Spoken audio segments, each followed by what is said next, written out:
Olá pessoal, então, como eu sempre inicio nossos vídeos, que a graça e a paz do nosso Senhor Jesus Cristo esteja com todos, porque estando nós sob a graça e a paz do nosso Senhor e Salvador Jesus Cristo, nós estamos bem conosco e bem com o nosso próximo. Então, hoje, o tema da nossa pregação, há uns dias que eu não prego, eu tenho andado assim rouca, sabe? E a voz fica ruim. E o tema da nossa pregação hoje é maravilhoso. O nosso Deus é o Deus da providência. Deus é maravilhoso. Ele entra em ação nos momentos nos quais nós estamos mais necessitados, nos momentos nos quais nossas forças se esgotaram e nós não vemos uma saída, e Deus então entra em ação. Quantos de nós já nos encontramos em situações difíceis, as quais ficamos sem sabermos o que fazermos? Ficamos sem sabermos que decisão tomarmos, não é mesmo? Eu creio que isso já aconteceu com várias pessoas, na saúde, em momentos difíceis na saúde, em momentos difíceis em viagens, na família, no trabalho. Todos nós já passamos por dificuldades. Entretanto, aquele que tem um Deus poderoso na pessoa do nosso Senhor e Salvador Jesus Cristo, tem em quem confiar. Eu já contei aqui um testemunho. Quando eu fui para a formatura do meu filho em Salvador, alguns quilômetros antes de Itaberaba, o carro deu um problema, o pneu soltou e quem estava dirigindo o carro conseguiu colocá-lo perto do acostamento. Nós não sabemos para onde o pneu foi. Já foi um livramento que Deus nos deu, porque o pneu novo, meu esposo tinha acabado de colocar esse pneu e o pneu soltou e nós não sabemos para onde esse pneu foi. Gente, era em uma ribanceira. Acho que por isso que nós não encontramos o pneu. Eu acho que ele saiu saltitando e eu não sei onde ele foi parar. Mas a história é muito longa. Eu já contei esse testemunho aqui uma vez, certo? E nós passamos a noite, éramos em quatro, estávamos em quatro. Eu, meu esposo, minha sobrinha e sua filhinha.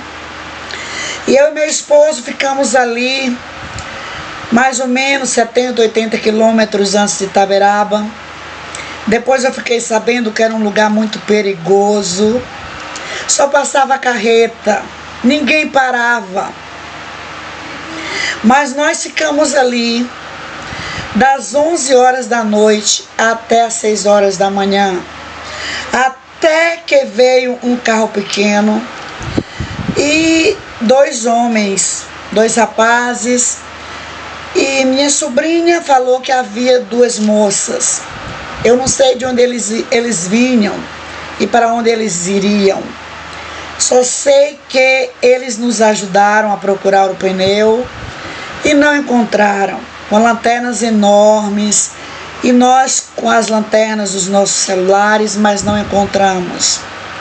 E eles falaram: o único jeito é 2 de vocês irem conosco e 2 ficarem no carro. Então, sendo eu e meu esposo os mais velhos, nós ficamos no carro. E minha sobrinha com a sua filhinha, minha outra sobrinha, foram a Itaberaba com esse pessoal que nós não conhecíamos. E ali nós passamos a noite, naquela estrada, não tivemos medo de nada, nenhum medo, gente, nada, não pensamos nada. Só quando o dia amanheceu, por volta das 5:30 da manhã, que o dia clareou, eu e meu esposo ainda saímos à procura do pneu, não encontramos, voltamos para o carro. Gente, nem lua tinha, era uma noite tão escura, sabe?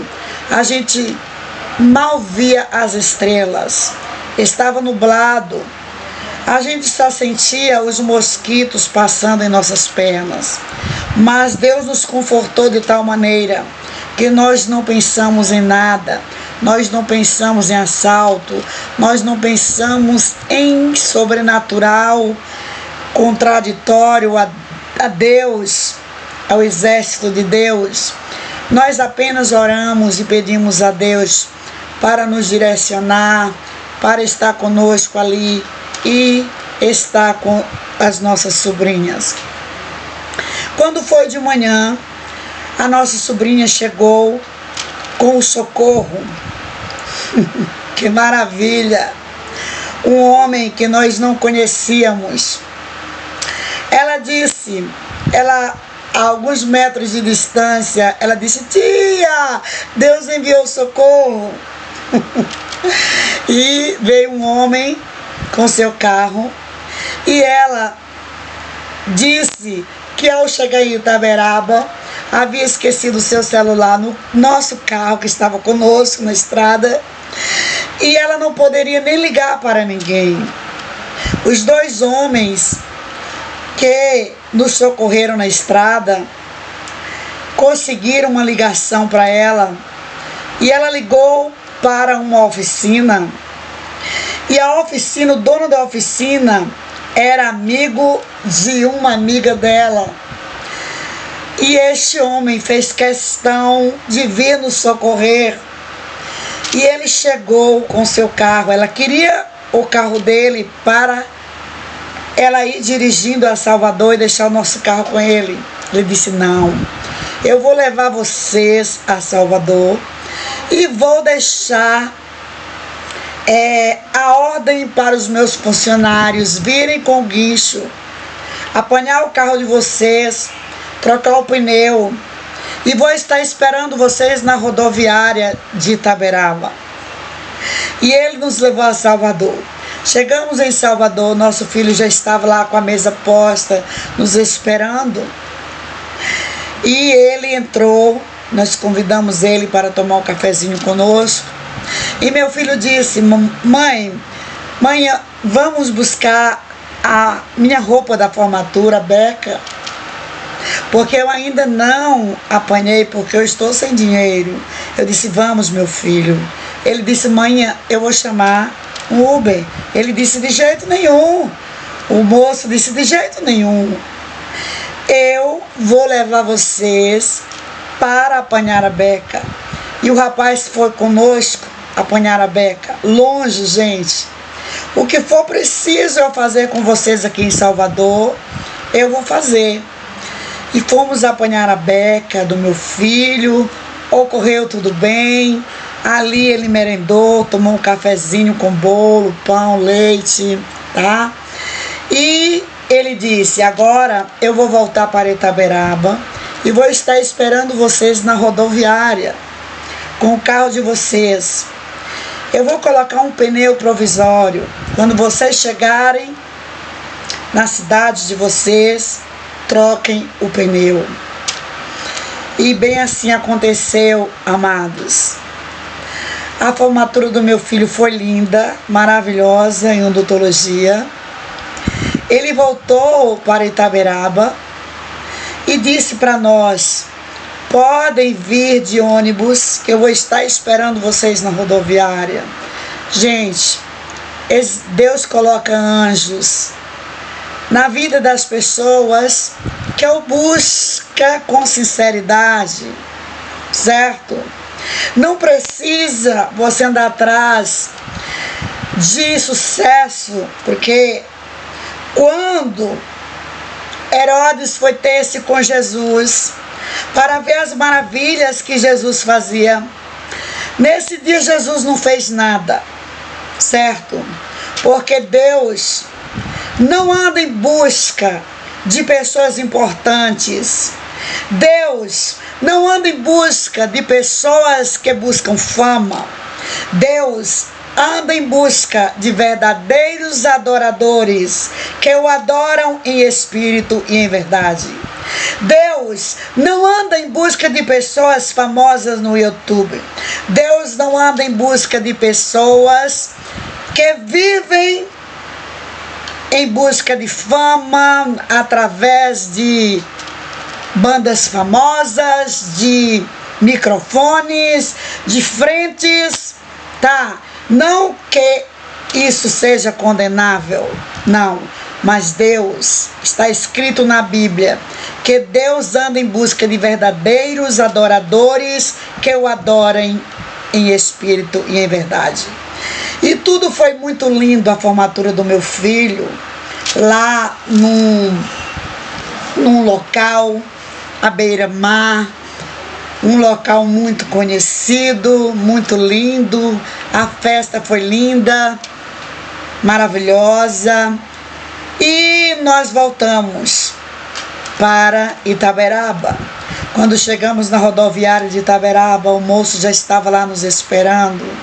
Eu não sei o nome dele, mas meu esposo comunica-se com ele sempre.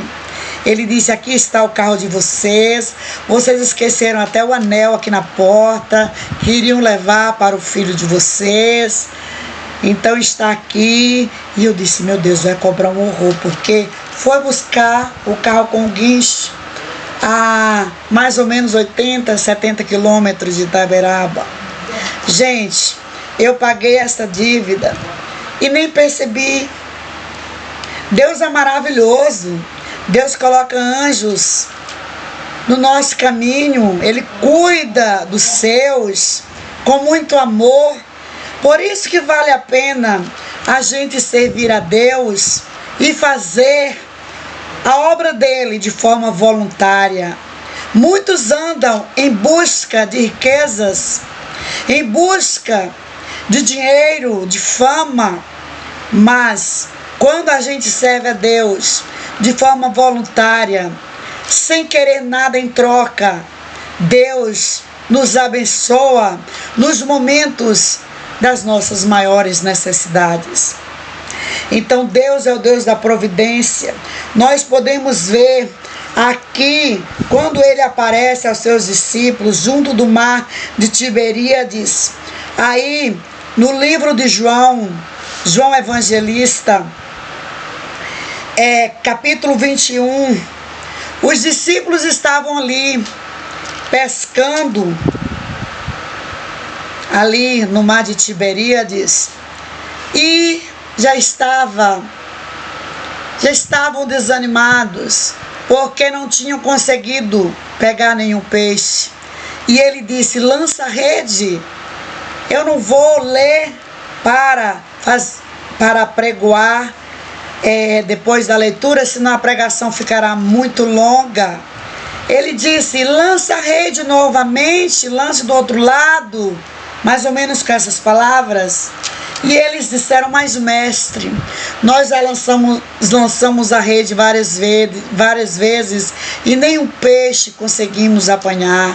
Mas ele disse: lance-a novamente.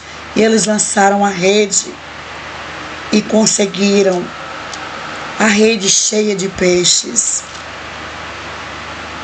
E ali, juntamente com Jesus, foram assar os peixes e saciarem a sua fome. Jesus, Deus, é o Deus da providência. Por isso que nós não podemos nos desanimar. Outra passagem foi aqui, no livro de Lucas, capítulo 9, a partir do verso 10, a primeira multiplicação dos pães. Jesus por onde ele andava, a multidão o acompanhava. E estava Jesus com uma multidão de mais ou menos ou de aproximadamente 5.000 pessoas em uma região, em um lugar afastado do povoado. E ali, no meio daquela multidão, tinha um jovem que levava consigo 5 pães e 2 peixinhos. E ali Jesus começou a pregar a palavra e o povo ali admirado das palavras de Jesus, porque o bom mestre, o bom pastor, onde ele vai, as ovelhas vão atrás. E ali Jesus pregando, e o tempo foi passando, e as horas foram passando também, e já estava tarde. E Jesus disse: e agora? Esse povo está com fome. Como vamos fazer para alimentá-los? Alguém terá que ir à aldeia comprar algo para alimentar este povo. Gente, era uma multidão de aproximadamente 5.000 pessoas. E alguém disse: aqui há um jovem, um menino, levando consigo 5 pães e 2 peixinhos. E Jesus disse para levar até ele os 5 pães e os 2 peixinhos. E ali Jesus orou ao Pai e apresentou ao Pai esses 5 pães e esses peixinhos, de forma que Deus abençoou esses 5 pães, esses 2 peixinhos, e ele deu esses pães, esses peixinhos para os discípulos distribuírem a 5.000 pessoas. E eles distribuíram esses 5 pães e esses 2 peixinhos para a multidão, de tal maneira que ainda sobrejaram muitos pães e muitos peixes. Eu não sei se foi aqui nesta primeira multiplicação de pães ou se foi na segunda multiplicação de pães, mas eu sei que sobrejaram 12 cestos de pães e peixes, e eles não jogaram fora. Deram esses peixes, se não me engano, deram esses peixes e esses pães para as pessoas necessitadas. A gente pode até ler aqui, quem não, não foi nem aqui em Lucas, foi em Lucas 9, né? Lucas 9,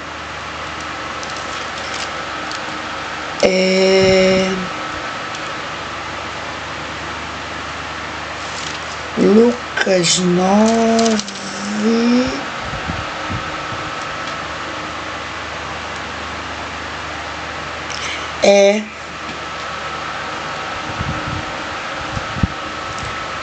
Lucas 9, todos passavam, majestade, cura no jovem. Não foi bem aqui em Lucas 9.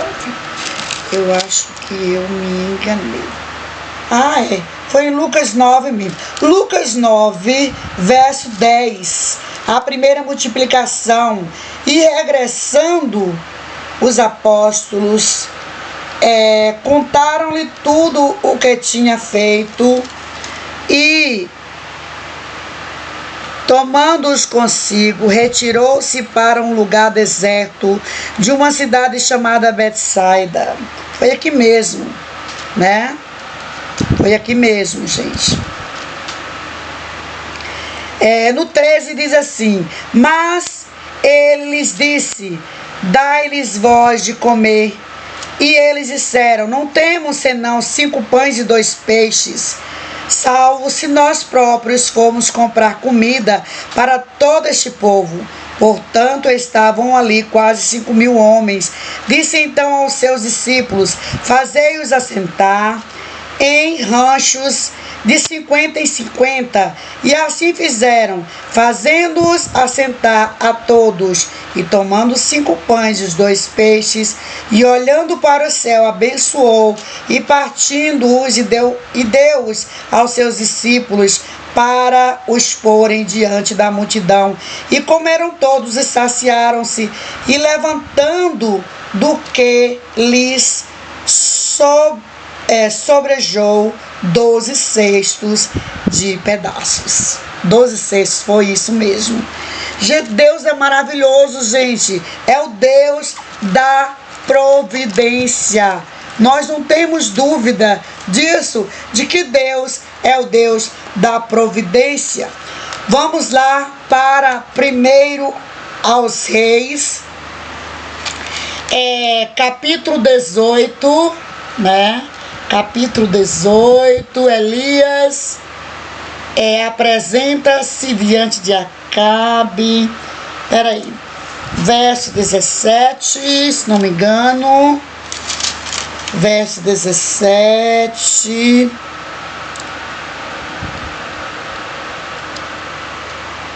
E suceder, peraí.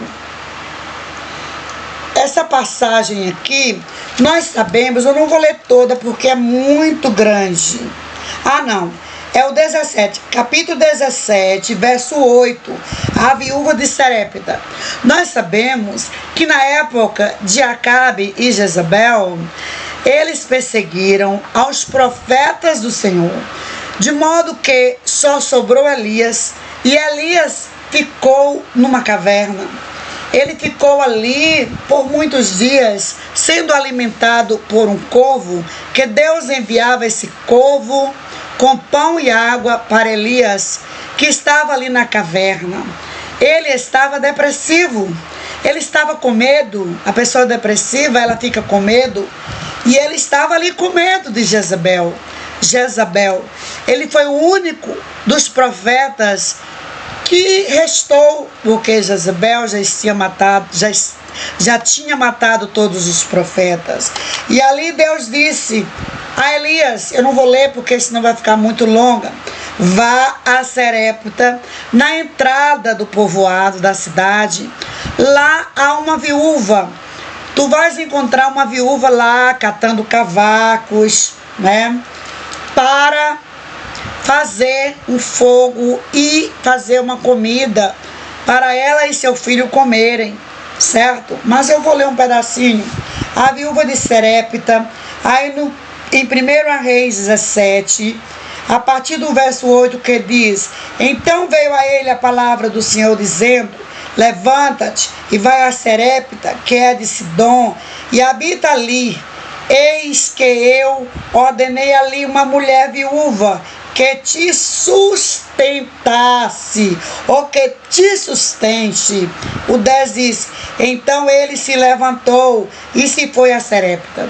Ele estava ali com medo de Jezabel e Acabe. Jezabel era terrível, mandou matar todos os profetas e só sobrou Elias. Elias estava com medo, mas ele era obediente a Deus. Ele foi, Deus mandou, ele foi a Sarepta ao encontro dessa viúva. O 10 disse: então ele se levantou e se foi a Sarepta. E chegando à porta da cidade, eis que estava ali uma mulher viúva apanhando lenha. E ela o chamou e lhe disse: traze-me. E ele a chamou e lhe disse: traze-me, peço-te, num vaso um pouco de água que beba. E, indo ela a buscá-la, ele a chamou e lhe disse, ela foi buscar a água, ela trouxe a água para ele, certo? Mas ele, quando ela trouxe a água, ele disse: agora vá lá dentro, faça um prato de comida, um bolo de comida e traz para mim. No primeiro momento, a gente pode até pensar que Elias estava sendo egoísta, Por isso que a gente não pode julgar a ninguém, porque nós não sabemos quais são os planos de Deus. Elias disse, mas vá lá, pega um bolo de comida e traz para mim. Ela disse, meu senhor, eu só tenho um filho e eu estou aqui pegando esses cavacos para fazer um foguinho e fazer um bolo com um pouquinho de farinha que tenho e um pouquinho de azeite para eu e meu filho comermos esse bolo e depois morrermos. Ele persistiu, ele disse, mas vá lá, pegue, faça um bolo e traz para mim. No primeiro momento, a gente pode até pensar que Elias estava sendo egoísta e pensando apenas nele. Mas Deus é o Deus da providência e ela era uma mulher tão obediente quanto Elias. Elias era obediente porque ele estava na caverna com medo de Jezabel, mas Deus o ordenou para o encontro daquela mulher e ele foi. E foi lá e pediu água à mulher que estava catando os cavacos. Quando a mulher lhe trouxe a água, ele disse, vá lá agora, faça um bolo de comida e traz para mim. Ela só tinha um pouco de farinha e um pouco de azeite. Ela disse, meu senhor, eu só tenho um pouco de farinha e um pouco de azeite, que eu vou fazer um bolo e comer com meu filho para depois morrermos, porque não temos mais nada. Ele disse, vá, faça o bolo e traz para mim. E ela foi obediente, foi lá, fez o bolo e trouxe para ele. Ele disse, agora peça vasilhas, a vizinhança toda, peça vasilhas. E ali ele orou ao Senhor. E Deus multiplicou o azeite e a farinha, de forma que não faltou mais azeite e nem farinha para ela. E ela foi viver bem com seu filho. As palavras são mais ou menos assim, porque a gente não pode tirar e nem acrescentar a palavra de Deus. Mas aquela mulher passou a viver bem, ela foi abençoada por Deus através ou por meio do profeta Elias. Deus é o Deus da providência. E do mesmo modo que Ele me abençoou, a mim, ao meu esposo e às minhas sobrinhas, no caminho de Salvador, Ele abençoou esta viúva e Ele abençoou todas as pessoas que dão confiança à palavra dele e supre as necessidades. Basta que nós o adoremos em espírito e em verdade. Não precisa de fama, não precisa de ser uma grande youtuber, não precisa ser um grande ou uma grande pregador ou pregadora, não precisa de holofotes, não precisa de estar na frente, basta você ser fiel a Deus no pouco e Ele te abençoará no muito. Porque, irmã Ilza, professora Ilza, que a senhora está falando isso? Porque a obra de Deus é voluntária. Nós temos que fazermos a obra de Deus sem visarmos troca. Temos que fazermos a obra de Deus de forma voluntária, como Jesus fez. Inclusive, os estatutos que a gente lê, neles a gente vê escrito, eu já li na internet, e eu acredito, porque na Bíblia também, se nós formos ler a Bíblia, nós vamos ver esse voluntariado na Bíblia. No livro do Êxodo 36, 29 ou 24, aliás, 36, 29, se nós formos observar a palavra de todo o capítulo, nós vamos perceber que o trabalhar para Deus é de forma voluntária. Muitas pessoas recebem as bênçãos de Deus porque trabalham para Ele de forma voluntária. Trabalham para Ele sem visarem nada em troca, apesar de saberem que muitos precisam de se deslocarem de suas cidades, irem para outra e precisam de ajuda. Mas sabemos também que muitas pessoas estão sendo oportunistas, estão aproveitando das oportunidades para se enriquecerem. O apóstolo Paulo não era rico. Deus não é contra a riqueza. O apóstolo Paulo era um evangelista, ao qual não faltava nada, mas ele não era rico. Era um armador de tendas. Salomão era rico, mas Salomão não era evangelista. João era evangelista, mas João não era rico, certo? Os apóstolos não eram ricos. A eles não lhes faltava nada. Não lhes faltava as vestes, a comida e a dormida, o lugar onde dormir. Aos profetas também não faltava. Os ricos eram os reis. Ezequias, Salomão, Davi, eu estou na ordem decrescente. Os reis eram ricos, mas as pessoas que trabalhavam para Deus de forma voluntária não eram ricas, mas também não lhes faltavam nada. Não lhes faltavam o que comer, o que beber, o que vestir, porque Deus fazia água brotar da rocha. Deus fazia chover no deserto e o povo ajuntava a água da chuva ali do deserto, porque o povo de Deus é um povo cheio de sabedoria.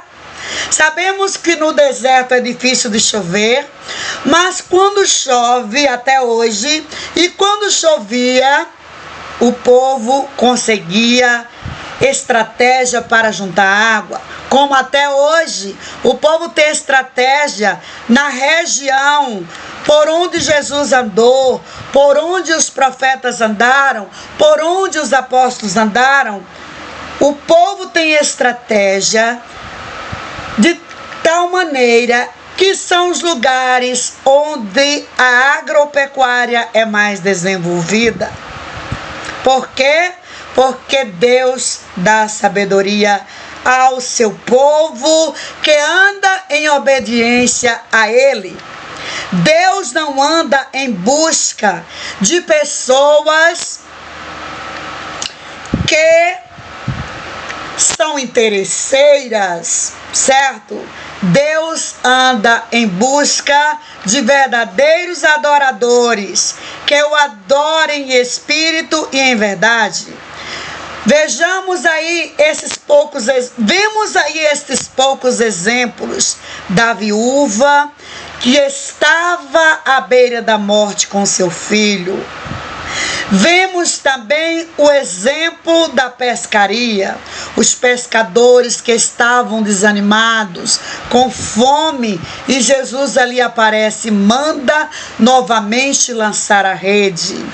Vemos também o Êxodo, lugares secos, onde Jesus fazia brotar água da rocha, onde Jesus fazia descer o maná do céu e o povo comia. Jesus Deus, porque Ele é a mesma pessoa. Certa vez Felipe perguntou a Jesus como chegar até o Pai.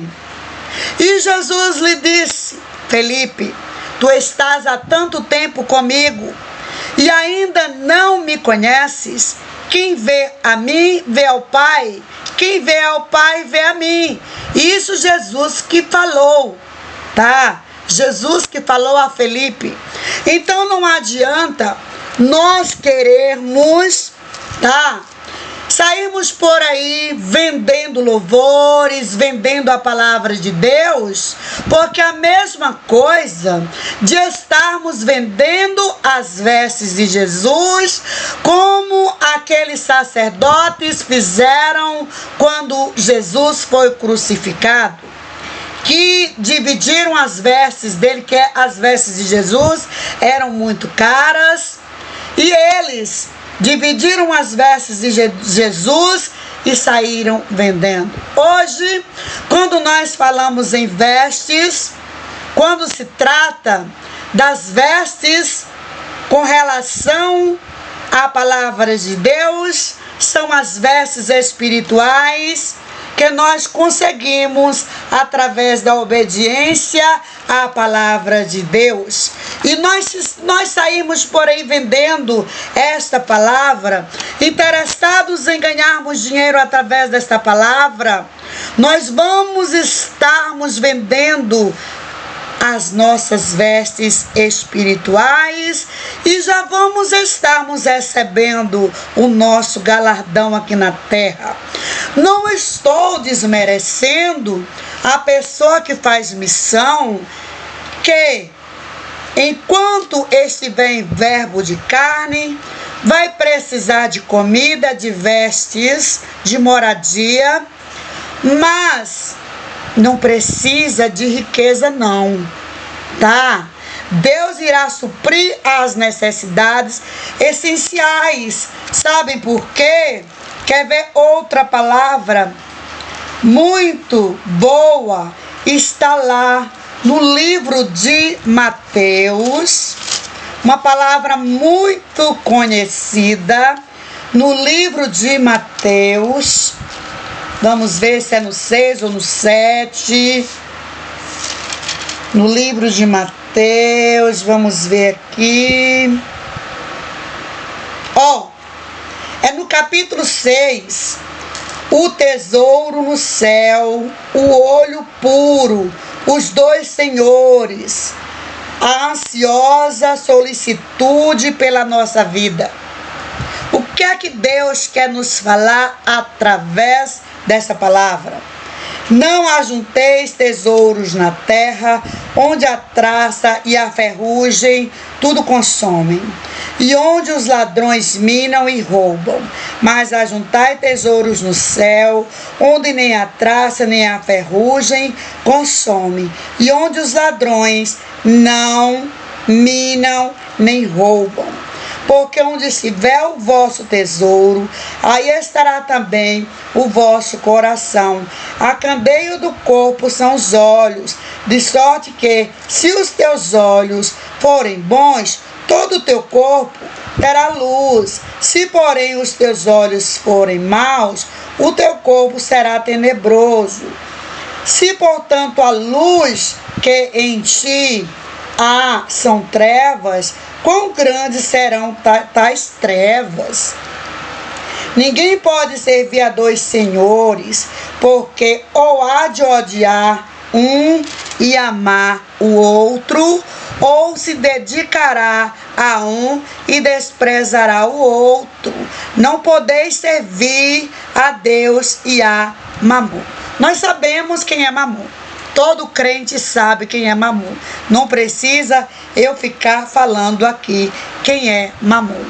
Mas veja bem, Deus não é contra a riqueza, porque Ele deu grande riqueza para Davi, para Salomão, para Ezequias, tá? E vários homens de Deus, Jó, tá? Mas os homens que Deus separou para fazer a obra não eram ricos, como já foi falado aqui na pregação, aos quais não faltava nada, não faltava as vestes, nem a comida, nem a moradia. Certo? Deus não é contra a riqueza. Deus não é contra eu e você termos propriedades, contanto que nós não deixemos de valorizarmos mais a Deus, ou aliás, não deixarmos de valorizarmos mais a Deus para valorizarmos os nossos bens. a que nós venhamos a aprendermos a separar as coisas, tá? Deus não é a favor de você vender tudo que você tem e entregar numa instituição, tá? Numa igreja. Deus não é a favor disso não, tá? Porque você poderá passar necessidade, está bem? Deus não é a favor, é de você colocar os seus bens acima dele, tá? Deus também não é a favor de você enriquecer através da palavra dele, vendendo a palavra dele. Você quer enriquecer?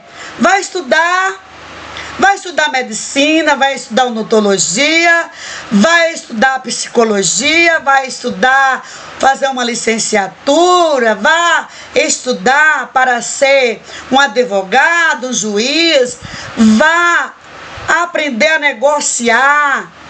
negociar produtos de limpeza, produtos de casa, móveis, entendeu? Mas a palavra de Deus não. Quem vive da palavra de Deus, vive de forma humilde, como os apóstolos, como Jesus, tá? Quem vive da palavra de Deus, vive como os apóstolos, como o apóstolo Paulo. Eu sou uma professora, eu posso ter propriedade. Agora eu não posso ganhar dinheiro através da palavra de Deus. Certo? Estamos entendidos? É simples assim, porque aqui, ó, no capítulo 7, explica detalhadamente como é a vida do apóstolo, que vive da obra de Deus. Ó, não julgueis para que não sejais julgado, porque com o juízo que se julga sereis julgados, e com a medida com que tiverdes medido, vos hão de medir a vós. Se você não prometeu nada a ninguém, tá? Você prometeu, você fez um voto. Mas se você não prometeu, você não fez voto algum, tá? Lembre-se disso. Ó, porque com o juízo com que julgares, sereis julgados, e com a medida com que tiverdes medido, vos hão de medir a vós. O 3 diz: e porque reparas tu no argueiro que está no olho do teu irmão, e não vês a treva que está no teu olho? Ou como dirás a teu irmão: deixa-me tirar o argueiro do teu olho, estando uma trave no teu? Como é que eu mando alguém doar tudo que tem para a obra e eu estou almejando ter? Tire a trave do teu olho antes de falar da trave do olho do teu irmão. Aí o 5 diz, o 4 diz: ou como dirás a teu irmão: deixa-me tirar o argueiro do teu olho, estando uma trave no teu olho? Hipócritas. Aliás, hipócrita, tire primeiro a trave do teu olho, e então cuidarás em tirar o argueiro do olho do teu irmão. Não deis aos cães as coisas santas, nem deiteis aos porcos as vossas pérolas, para que não as pisem com os pés, e voltando-se vos despedacem.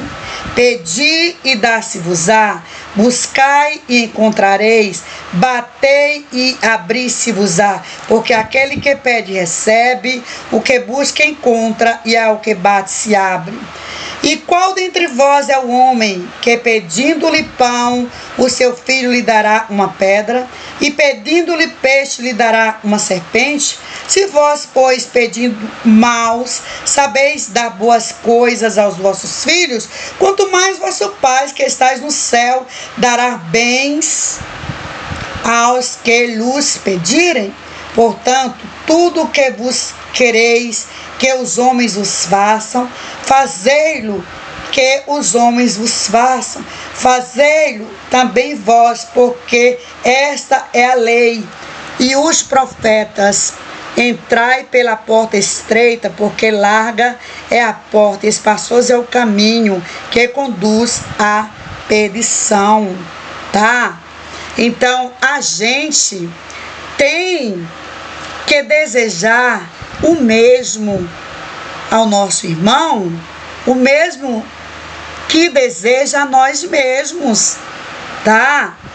A gente precisa ter cuidado.